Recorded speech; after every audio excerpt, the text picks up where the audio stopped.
Hello, Taurus Collective. Ako po ito si James from James Tarot PH. Ito po ang inyong May Pera and Career Reading, kaya upo na. Alamin natin naghihintay sa inyo sa inyong kaperahan, trabaho, negosyo, projects, and kaching-kaching. But first, Taurus, ihanda mo na yung isang tanong para sa ating isang tanong, isang sagot. Kung meron po kayong pangmalakasang one question, hawakan mo yan. Sa dulo po atin po yung babasahin. Okay? Let's begin. Holy Spirit, Spirit Guides, ibigay natin kay Taurus ang mga mensaheng dapat nilang malaman. Inhale and exhale. Your cards for pera and career. Beautiful. Siya nga pala sa mga Taurus celebrants dyan, happy birthday.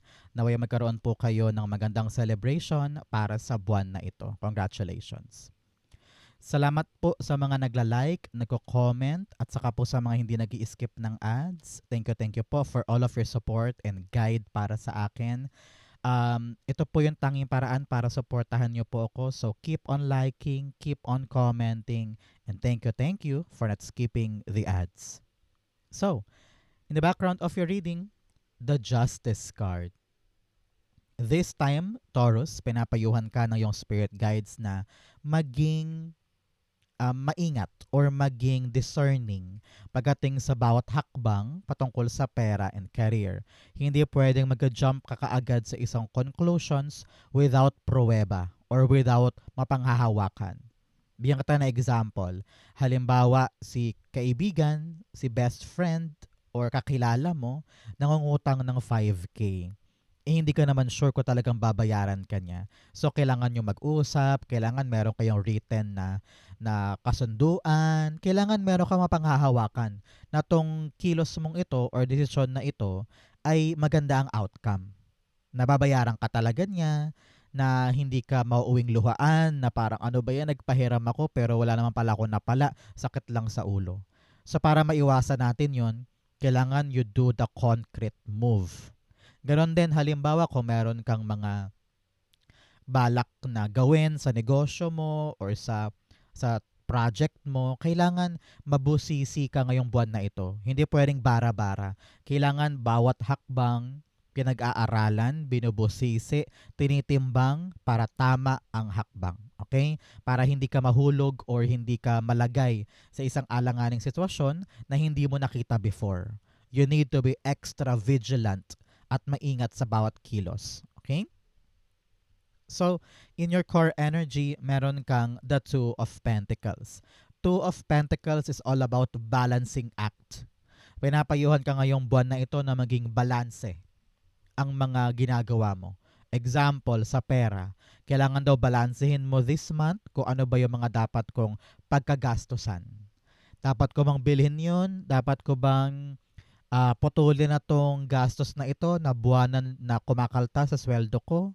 Tama bang bilhin namin itong malaking swimming pool? Or tama bang yung birthday ng anak ko ay ganito kalaki yung budget? Mga ganyan. So panahon to para timbangin mo. Ano ba yung dapat kong gawin? Ano ba yung best possible move? Para nang sa ganon, hindi ako ma-unbalanced o hindi ako mahulog na lang sa biglaang gastos o biglaang kakapusan, 'di ba? So, pinapayuhan ka rin this week or this month rather na pag-aralan kung ano yung mga bagay na nagpapadrain sa'yo sa career. Example, sa work mo super busy ka na, pero yung co-worker mo pinapasa sa'yo yung trabaho niya. Eh syempre, punong-puno ka na, gusto mo nang umuwi after hours, 'di ba? So, learn to say no kapag punong-puno na yung kamay mo at meron ka ng overflowing of responsibility. Hindi mo na kayang tumanggap pa, no? So kailangan talaga harapin mo yung truth na, uy, hindi na balance yung ginagawa ko, sobra-sobra na to. Iyon na yan, trabaho mo yan, gawin mo yan. Huwag mo ipasa sa akin. So parang pinapayuhan ka, huwag mag-overcommit. Huwag mag-overcompensate sa mga bagay sa trabaho. Narinig ko, huwag ka magbida-bida. Ano, kung ano lang yung kaya mo, yun lang ang gawin mo. Huwag ka mag-overpromise din, no? Lalo't higit kung hindi mo kayang panghawakan. Kaya be truthful, be fair, maging patas ka, nang sa ganun maging patas ka rin sa iyong sarili. Okay? Two of Pentacles, the Eight of Wands. Narinig ko this month, magkakaroon ka ng quick realization about something na dapat mong ibalanse. Example, bigla-bigla na-realize mo, ay, bakit ba linggo-linggo tayong bumibili ng milk tea? Tapos kinalculate mo sa mo, ay, ang mahal pala. Kung dinadagdag ko na lang to sa pambili ng bigas, edi sana okay ang ating budgeting. So parang meron kang mabilis na marirealize this month and a-actionan mo siya agad. Kasi nakita mo agad na parang, ay, ito pala yung problema sa sistema ko. Ito pala yung problema sa budgeting ko. Ito pala yung problema sa career ko kung bakit nahihirapan ako before. So you're giving yourself your own justice. Na parang, ay, itatama ako na to. Nang sa ganon, hindi ako mahirapan. Okay? Parang ganyan. So, mga Taurus, ano po yung mga pera goals mo ngayon time na ito? At ano yung mga career wish mo na gusto mong maganap? Comment below, isulat mo yan, i-manifest natin yan. It will happen for you. Okay? In the area of what you need to focus on, meron kang the Page of Swords. Sabi dito, bantayan ang cellphone mo. Dapat fully charged yan. Dapat meron data yan para sa internet connection anytime na kailanganin mo. Kasi narinig ko dito, darating ang good news or ang magandang resulta sa hinihintay mo via text, chat, or call. No? So, dapat laging kasama ang phone para lang sa ganon, you're in the know. Madali mo makuha agad yung impormasyon na kinakailangan. Okay? For many of you, kung kayo po ay pipirma ng kontrata this time or naghihintay ka ng pagtatapos o pagkakaroon ng magandang negotiation sa pagbenta ng lupa, sa pagbili ng bahay, o pag-purchase ng kahit anong property, or contract renewal, or negotiation with a client, dapat daw sinisigurado mo every fine print ay naiintindihan mo bago ka pumirma. Okay? Kailangan aralin mo muna lahat. Huwag kang pakontento na yung sinabi niya, yun na agad na papaniwalaan mo. Kailangan doble check mo, no? Doblehin mo ng pagtingin kung yung sinasabi ba nila ay talagang on paper. Ito bang pinipirmahan ko ay in good faith nila? Lahat ba ay pulido? Para makita mo yung pinapasok mo ay okay talaga. So, sabi nga, do not jump into conclusions. Alamin muna kada detalye. The truth and nothing but the truth para alam mo kung ano tong pinapasok mo. Okay? Page of Swords, meron kang the Six of Swords. Para daw makalarga na, para daw makaabante na, kailangan talagang harapin natin kung ano yung dapat harapin. Example, this week, sinabihan ka na, uy, Taurus, ililipat ka na daw sa kabilang department, punta ka doon. Kailangan doon ang tulong mo sa computer, ganyan-ganyan. So ikaw, opportunity ito para magpakitang gilas, para mapakita sa kanila na you can work under pressure and you can manage things quickly. No? Ito yung magpapaandar sa iyo forward. Congratulations. Pero sabi ko nga kanina, kailangan bantayan ng phone kasi nandiyan yung good news na magpapaabante sa iyo. Lagi mong piliin na palaban.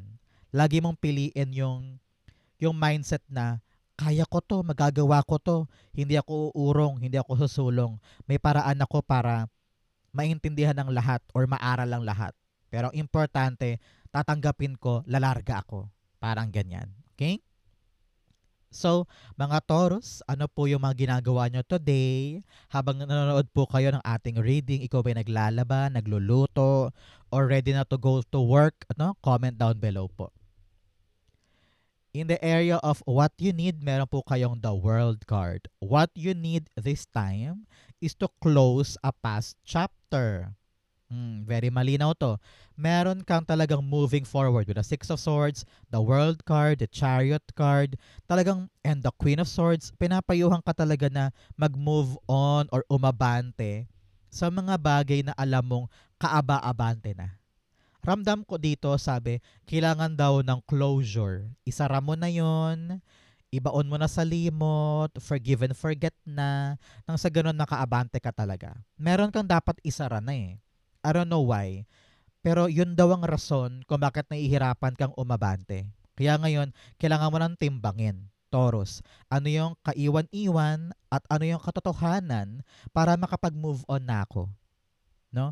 So now, your spirit guides are telling you, some of you are traveling, baka lilipat ka ng ibang bansa, baka gusto mo nang dumating yung visa mo, or lilipat ka ng ibang kumpanya, ibang career path kasi nakita mong panahon na for my transition. Ganyan. So, bago tayo mag-transition, kailangan mo muna i-close ng tama yung kasara-sara para madali sa yung lumipat sa bagong portal ng gagawin mo. Okay? So, pinapayuhan ka dyan, kompletuhin, i-close, siguraduhin okay ang lahat bago tayo lumiban. The world card, the Two of Pentacles. You have two here telling you of talagang alignment. Alignment sa yung higher self. Kung anong ginagawa mo sa lupa, ay pinapagawa sa iyo talaga ng yung counterpart sa langit. So, ibig sabihin, nakatadhana yung mga ginagawa mo this month. Kung ano yung darating, nakatadhana yan. Kung ano yung aalis, nakatadhana din yan. Kaya huwag ka nang mangamba pa or questionin pa kung ano yung mga nangyayari sa'yo kasi destined yan for you. With the world card here, sabi ng yung spirit guides, you really need to make a choice. Mamili ka. In the past ka lagi, takot kang kumilos, takot kang kumawala sa yung comfort zone, or you will choose the new direction at bibigyan mo ang chance ang sarili mo na mag-grow at makaabot sa new heights, new level ng buhay. Sabi dito, lamang ang matapang at merong mapapala ang risk taker. Okay? So you need to make a choice. Makontento sa kumukulong kong mundo or kakawala ako dito, i-close ko na yon and ready na ako for a new portal. The choice is yours. In the area of what's affecting your current energy, meron kang the Queen of Swords. Nakapag-decide ka na on something na gusto mong piliin, gusto mong hindian, gusto mong iwanan. No? This is all about you enlightening your future. Kitang-kita mo kung ano yung posible mong gawin soon. Kitang-kita mo na kung ano yung humaharang sa'yo at kung ano yung pupigil sa'yo para abutin yon. Ngayon, parang wala nang laro-laro. Wala nang paligoy-ligoy. Wala nang paiba-iba. You are now making a choice. Making a concrete decision na magpapabago sa andar ng pera and career. Ayaw mo na to play small. Ayaw mo na to be temporary lang. Gusto mo talaga maging permanent, secured, may assurance, at merong patutunguhan. Kaya ngayon, you are making this concrete move. Alin ba yung para sa akin? Ano yung dapat kong gawin? Ano yung dapat kong itulay? Ano rin ba yung dapat mong bitawan in the past? Nang sa ganun magkaroon ng concrete vision sa yung future. And it will come fast. Ramdam ko dito na you will have a quick decision this time. At yung desisyon na ito, ramdam ko yung lakas ng loob mo. Sabi mo, nakapag-decide na ako, okay na ako, buo na to. And ramdam ko talaga yung pag-andar mo going there. Really, there's this travel. 1, 2, 3, 4. 4 cards are telling me some of you magka-travel talaga. Either lilipat ka ng ibang kumpanya, ibang bansa, ibang lugar. Parang ready ka na sa pagliban or pag-transition mo. Congratulations. Queen of Swords, the Six of Cups. Really, you are now moving past from your past. No? Nakita ko dito na ready ka ng isara, yung kasara-sara, at sabi mo panahon na for me to open myself for something better, something new. Meron sa inyo nang galing sa isang painful experience in the past, maaaring nalugi ka, or naloko ka na before, or meron kang mga medyo rough experience sa past, pero sabi mo ayoko nang maging preso ng nakaraan ko. Ngayon ready ka na ulit na bumawi at maghanap ng mga bagong pagkakataon na maaring gumana para sa'yo. Ayaw mo nang magpatali pa sa mga nangyaring mali noon. Ngayon mas matalino ka, mas matibay ka, mas wais ka ngayon, at alam mo na kung ano yung mga bagay na dapat iwasan, mga red flag, at alam mo na rin kung ano yung mga dapat kong gawin kung merong mag-arise na same situation. Mas wais ka ngayon at mas palaban ka ngayon. So your spirit guides are advising you na speak up, magsalita ka, no? Magsalita ka pag kinakailangan. Ipaglaban mo yung para sa'yo. Okay? In your near future, meron po kayong the Chariot card. Chariot is all about success sa isang journey. Talagang you left something behind, no? Meron kang iiwanan, meron ka nang tatapusin ng isang bagay at lalarga ka na doon sa bagong journey mo.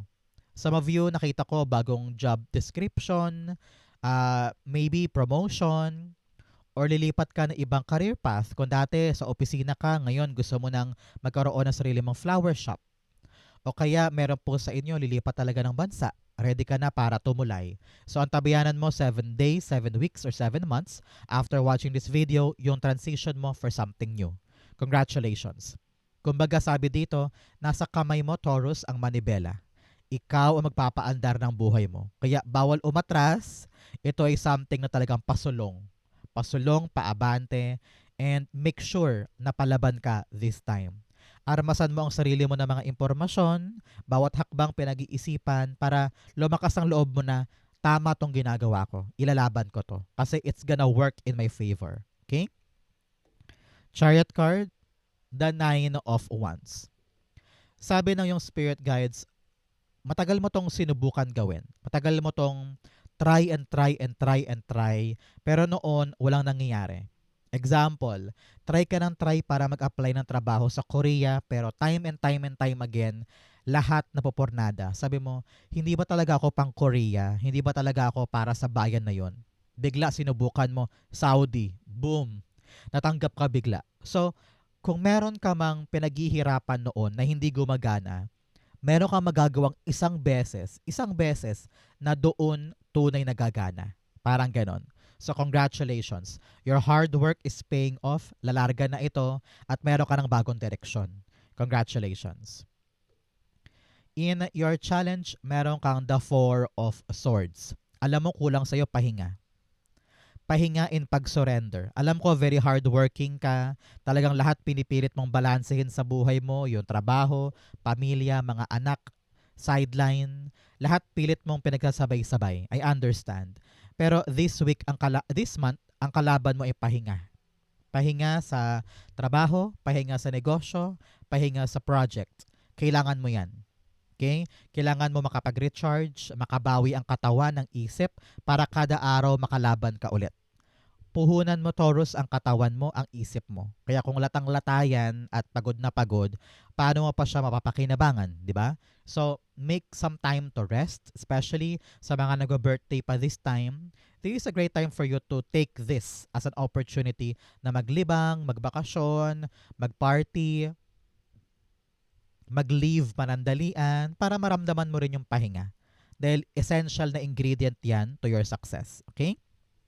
4 of Swords, the 5 of Wands.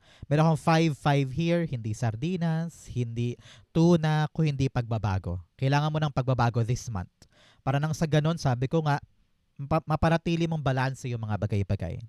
With the 5 of Wands in your 4 of Swords, meron kang mga laban na hindi mo daw dapat patulan this month. Meron kang mga triggering sa paligid, mga away, drama, conflict, sigawan, punahan, wag na wag patulan. Ipahinga mo ang sarili mo. Sabihin mo, hindi worth it yung mga away na yan. Hindi worth it yung mga gulong-gulo na yan. Hindi ako papatol. Mas magandang magpahinga, matulog, go something recreational para sa'yo. That will be very, very productive in your rest day. Huwag pumatol, conserve your energy, and protect your peace. Okay? In your fortune, meron kang faraway places. Get ready for new horizon. Sabi ko nga sa inyo, may biyahe talaga akong nakita for you. Biyahe, biyahe, biyahe.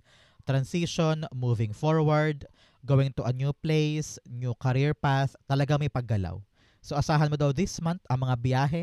Maaring biyahe for bakasyon, biyahe for work, or biyahe for pera. Congratulations.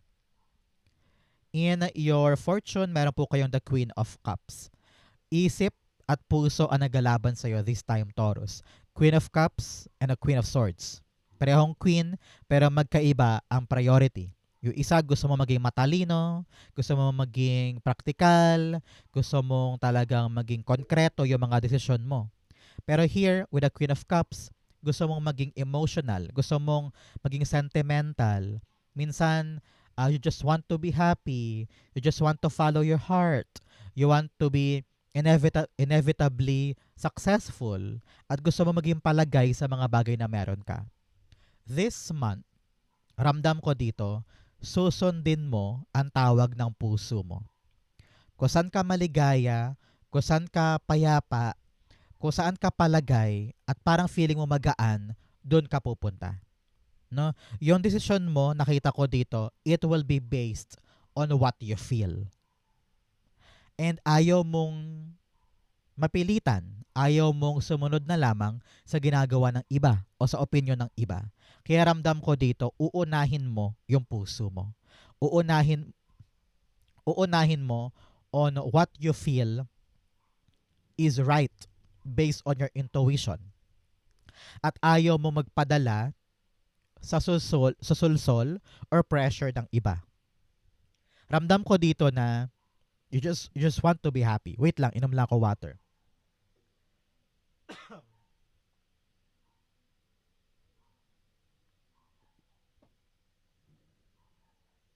Bigla-bigla, sumikip yung aking lalamunan Taurus while I was lifting this Queen of Cups. And your spirit guides are telling me, you need to speak up. You need to voice out. Hawak-hawak ko talaga yung lalamunan ko. You need to voice out what you feel. No, this month, especially kung sa usaping pera sa pamilya yan, pag-usapan ninyo. Kung halimbawa feeling mo, lugi ka, or ikaw lang ang nagbibigay, ikaw lang nagpro-provide, you need to honor what you feel. At para may makaramdam, para may makaunawa sa'yo, yan, bumalik na yung ano ng lalamunan ko. Talagang sinasabihan ka, magsalita ka naman. Magprotesta ka naman. Mag-decide ka naman. Because nakita ko dito na kapag hindi ka magsasalita, walang makakaunawa. Kapag hindi ka magsasalita, walang makakaintindi sa naramdaman mo o sa gusto mo. You need to fight, yes, but you need to voice out. Do not let your heart's desire na maburo lamang or malibing lamang dyan sa puso mo. You need to fight for this. Okay? Queen of Cups. The Judgment card. Yes, sa pagkagising mo sa'yo mo, God, this is what I want, pero hindi ko alam gagawin ko. Ikaw na bahala. You are now surrendering to Him na parang, sige po, kung ito talaga yung para sa akin, if there is something that will lead me to my happiness, I will do it. Ngayon, meron kang mga hindi naiintindihan, meron kang mga hindi maarok kung bakit ganito, bakit ganyan, but you are surrendering to Him. Sabi mo, God, paliwanagin mong isip ko para magawa ko yung tama. Parang ganyan. But huwag ka mag-alala, clarity will come, the truth will come, and you will know what to do based on what you feel. Congratulations. In your divine messages, meron kang hold your vision. Sabi dito, nakatutok ka lang sa mga dapat mong gawin, sa mga goal mo. Kailangan walang distraction, walang pagkiling sa kanan o kaliwa. Kailangan balanse. Alam mo kung ano yung priorities mo. In your divine messages, meron kang the 5 of Swords. Sabi dito, hindi lahat ng laban ay dapat labanan. Minsan, isipin mo, worth it ba yan? Worth it ba yon napatulan? Worth it bang isipin ko to? Worth it bang pagkagastusan ko yan? No? Minsan, alamin mo kung ano yung karapat-dapat mong paglaanan. Hindi lahat yan ay maganda ang dulot. Karamihan dyan sakit sa ulo. Halimbawa, worth it bang pautangin ko to si pinsan? 10 na yung utang niya sa akin, 10 beses na. So, papautangin ko pa ba? No? Parang umiwas ka na sa mga potential gulo, potential na komplikasyon. Piliin mo laging unahin ang sarili mo. Okay? The 5 of Swords, the Strength card. Yes, maging matapang ka na humindi. Maging matapang ka na putulin kung yung kaputol-putol. Because kapag tinotolerate mo yung mga ganyang bagay, ay para bagang hinahayaan mo na magpatuloy ito. No? Sa panahon to para sabihin mong, sorry, enough is enough, ayoko nyan, away ako dyan, lalayo na ako dyan, or sorry, hindi ko pagbibigyan yan kasi hindi ko kaya tong pabayaang ganyan lang. Parang ganon. So, iiwas ka sa gulo, hindi ka papasok, pero hindi mo hahayaang hilahin ka nila doon or dalhin nila yung problema nila sa'yo. Parang ganyan. So, have the courage, tapang, and strength to say no. Okay? Outcome mo to, bigyan mo na kita ng fortune cards. You have career. Oh, ngayong buwan na to, meron daw po magandang balita tungkol sa career mo. Congratulations. You have Stork. Yes, news or a birth of a new business opportunity. Wow, meron kang bagong balitang aabangan tungkol sa negosyo or isang oportunidad para sa'yo. Kung, kung ito ang minamanifest mo, claim mo na yan, it will be yours. You have bird flying, news is on the way. Wow. 2 beses kang sinabihan na merong magandang balita. Palakpakan for you. Congratulations. You have broken bridge, unsuccessful outcome to a problem. Sabi dito, meron ka talagang problemang dapat tapusin, dapat kompletuhin, dapat harapin, nang sa ganun makapag-move on ka na talaga. Ang outcome ni Taurus for May, pera and career, patuloy ng June, you have the Two of Wands. Sabi dito, bago matapos ang buwan, meron ka ng gagawin na bago. You are now taking a risk. No? At ngayon, ramdaman ko, pinagpaplanuhan mo pa yan. And humihiling ka ng payo from other people to help you navigate kung paano mo makaklaro yung planong ito. Nag-iisip-isip ka na, naghahanda ka na for this big move. Pero ngayon, pinapayuhan ka bago ka tumulay, plansyahin yung plano, dapat malinaw, dapat konkreto, dapat buo na muna before taking a risk. Okay? Ramdam ko dito na balak mo talagang mag-grow, balak mo nang maghanap ng mga bagong bagay na ikaka-asenso mo. Two of Wands, the Three of Swords. Sabi dito, Taurus, huwag kang papadala sa mga painful experience in the past. Kung medyo aandap-andap yung plano, huwag kang magmamadali. Ganyan talaga, mas kailangan mong hanapin yung tamang akmang paraan nang sa ganon hindi ka mapurnada in the future. Kaya huwag ka maburyong, huwag ka mainis kung halimbawa yung mga plano mo ay medyo hindi tugma or lumalaylay. Ganyan talaga. You need to polish. Kailangan mong palihain, kailangan mong pakinisin, patalasin yung plano para tugma sa'yo. Kaya huwag kang matakot sa mga aberya or mga hindi gumaganang plano because paraan yan para puliduhin pa siya at makuha mo yung tamang-tamang timpla para pag humakbang ka, walang problema. Okay? So, take your time, maupo muna, magplano muna para tama. So Taurus, dumako na tayo sa yung isang tanong, isang sagot. Close your eyes. Concentrate on your one question.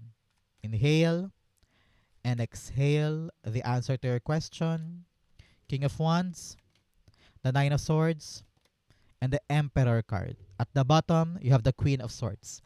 Panahon na for you, Taurus, to make a choice. Make a choice, stand up, speak up, really panindigan yung nakita mong vision or nakita mong malino na paraan tungkol sa question mo. 2 cards ang nagsabi dito with the King of Wands and the Emperor card na maging matapang. Napakasimple nito. Maging matapang ka na itulay yung plano at magkaroon ka ng pambihirang lakas ng loob na panindigan siya along the way. Marami ka lang iniisip ngayon. Nag-overthink ka, nag-overanalyze ka. Iniisip mo, hindi ko kaya. Iniisip mo, mahirap to. Masyadong maraming kailangan gawin. Nakakapagod, malayo, mahaba yung proseso. Nag-overanalyze ka ng mga bagay na dapat mong gawin ay humakbang. Maging matapang. Simulan mo sa unang hakbang or unang plano, no? Hindi puro takot ang paiiralin mo. So be brave, kapitan mo yung plano mo, magtanong-tanong ka sa paligid mo kung paano mo mapupulido yung plano, and then maging wise, maging palaban, tumayo ka dyan, take back the control in your life, kayang-kaya mo to. And be decisive. You need to make a choice at huwag indahin yung mga takot, pangamba. Release the perfection. Release all the negative thinking. Kaya mo to, magagawa mo to. Okay? So, if you're thinking for a question na yes or no, the answer is yes. Yes siya, pero kailangan talaga lagpasan yung mga pinoproblema, ma-plancha yan, ma-accomplish yan, para makalarga ka na at makapunta ka na dun sa decision na ito. Okay? Alam ko may decision ka na eh. Naiilang ka lang, takot ka lang, pero ilaban mo yan. Okay? So Taurus, ito po ang isang tanong, isang sagot. Ganon din po sa inyong May, pera and career. Saan po kayo nakaresonate? Comment below, babasahin ko po yan. Thank you, Holy Spirit, Spirit Guides, for the clarity and messages na dapat malaman ng mga Taurus this month. Thank you po for watching hanggang dulo and happy birthday. I love you. This has been James for James Taro PH. God bless everybody.